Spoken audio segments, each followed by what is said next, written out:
A special thank you to each of our subscribers who make this channel possible. Here's today's story. The U.S. government shutdown, which began at 12:01 a.m. on October 1st, 2025, has now entered its 40th day, with Congress still locked in a bitter standoff over how to fund federal operations. The impasse stems from deep political divisions between Republicans and Democrats, particularly over healthcare funding. Democrats are insisting that any funding deal must include extensions of health insurance subsidies, while Republicans argue that those negotiations should be handled separately. In a significant development, Senate Democrats joined Republicans in a late-night vote on November 9th, advancing a temporary funding bill that could reopen the government through January 30th. This move marks the first sign of progress in weeks. However, the shutdown remains in effect until the House votes and the measure reaches President Donald Trump's desk. As the shutdown drags into its sixth week, frustration is mounting nationwide, especially with Thanksgiving and the holiday travel rush just weeks away.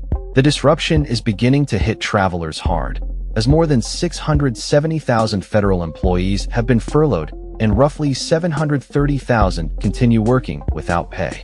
Many national parks, museums, and public visitor centers are closed or operating with minimal staff. Key agencies such as the National Nuclear Security Administration, NNSA, which manages the U.S. nuclear weapons stockpile, are furloughing up to 80% of their staff. The economic toll is staggering. Analysts estimate the shutdown is costing the U.S. economy up to $15 billion per week in lost output. The shutdown began after Congress failed to pass a new funding bill for the fiscal year, with the biggest sticking point being healthcare subsidies under the Affordable Care Act, ACA. Democrats have demanded that the funding package include an extension of these subsidies, while Republicans, who control both chambers, insist that healthcare should be addressed separately from government spending. Disputes also arose over cuts to foreign aid and public broadcasting.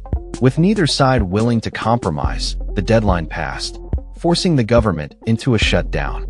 There is no set timeline for resolution. The shutdown will continue until Congress can agree on a funding resolution and the president signs it into law. Federal courts have announced they can continue operating, but after October 17th, services could slow dramatically. Economists warn that each week of closure could cost the U.S. about $15 billion in GDP losses, putting pressure on lawmakers to resolve the impasse. Historically, shutdowns have lasted anywhere from a single day to more than a month, with the record set at 35 days during the 2018 to 2019 shutdown. On November 7th, the Senate had a chance to come to an agreement, but Republicans and Democrats remained at a standstill at the end of the day. The current 2025 shutdown has now surpassed that record, entering day 39 as Congress remains at a standstill over healthcare and spending priorities.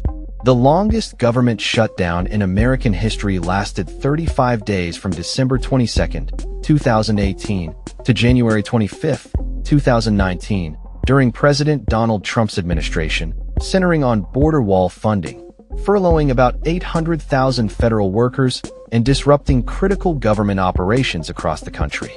As the clock ticks on this unprecedented shutdown, Americans are left wondering when relief will come and what the ultimate impact will be on the economy and everyday life. That's all for this story. We upload videos every day covering many different subjects, so hit that subscribe button to stay informed. Thanks for watching.